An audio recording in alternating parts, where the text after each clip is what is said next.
Namaku Malvi, siswa kelas 12 jurusan IPA. Benar sekali, sebentar lagi aku lulus dari sekolah ini. Ada banyak hal yang terjadi selama aku di sini, termasuk tahu fakta jika aku merupakan salah satu siswa populer dengan prestasi akademis yang cukup baik. Tidak bisa dipungkiri, itu juga membuat banyak anak perempuan yang kagum, hingga mereka rela meluangkan waktu untuk memberiku perhatian. Sikapku yang cenderung tertutup membuatku tidak bisa menerima perhatian mereka dengan baik.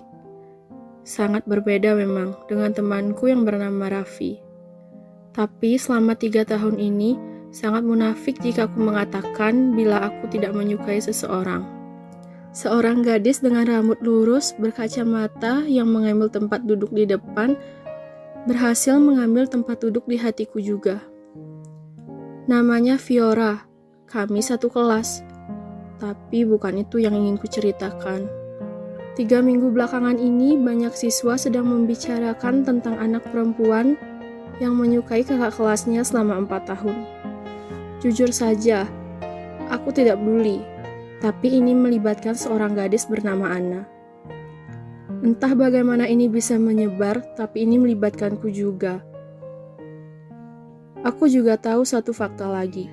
Anna menyukaiku diam-diam sejak masa SMP. Di mataku dia berbeda. Jika banyak anak perempuan yang memberiku perhatian secara terang-terangan, tidak dengannya.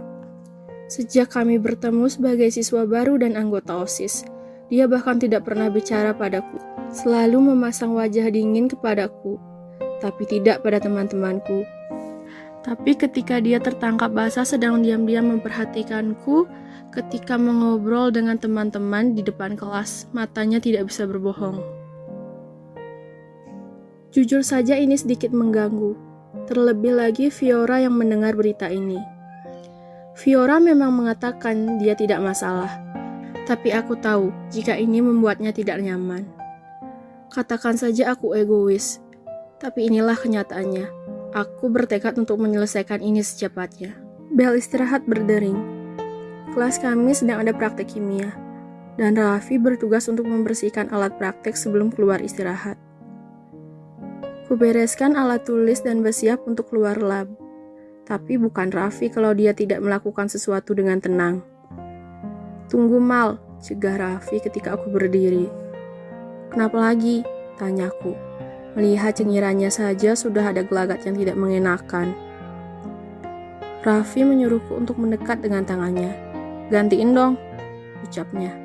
Ah, itu tugasmu. Udah ya, aku keluar dulu. Tolakku, benar saja. Belum berjalan saja, tanganku sudah ditarik. Malvi, ayolah, sekali ini aja. Lapar banget nih. Kalau maku kamu mau tanggung jawab. Lah, kenapa jadi ngancem sih? Tanyaku. Ya udah ya, pergi dulu. Nanti ku traktir deh.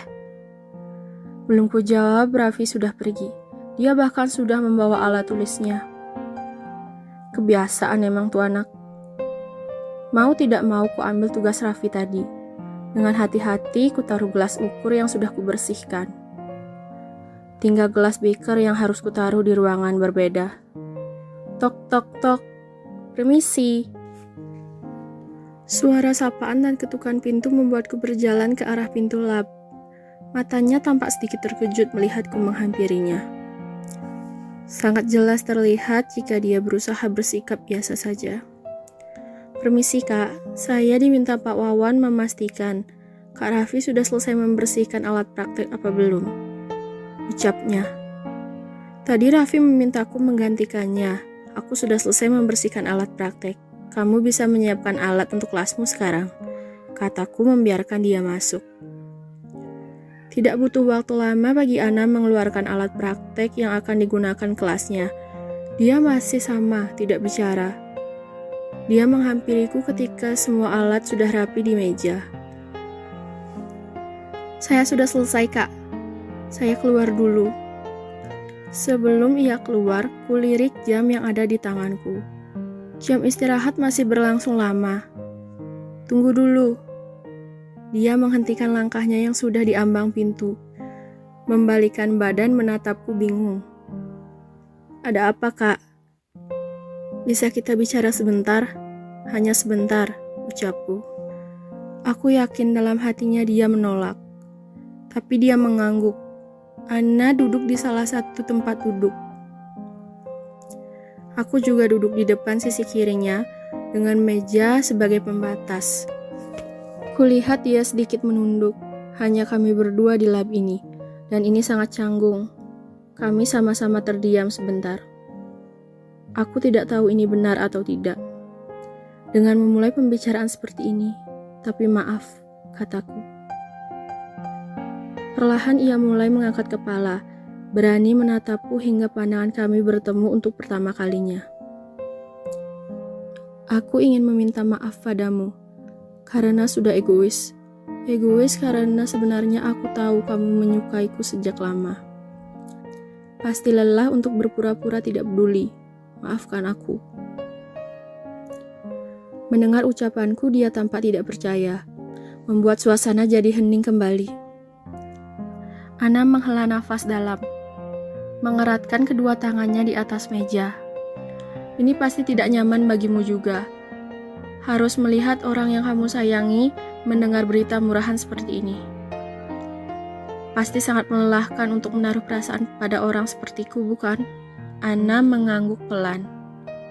Lelah memang, sangat melelahkan.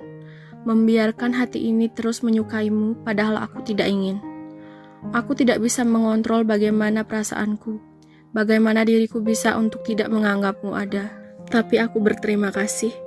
Terima kasih karena kamu sudah bersedia menghargai perasaan yang aku rasakan. Dengan berpura-pura tidak tahu, karena itu pernah membuatku bahagia.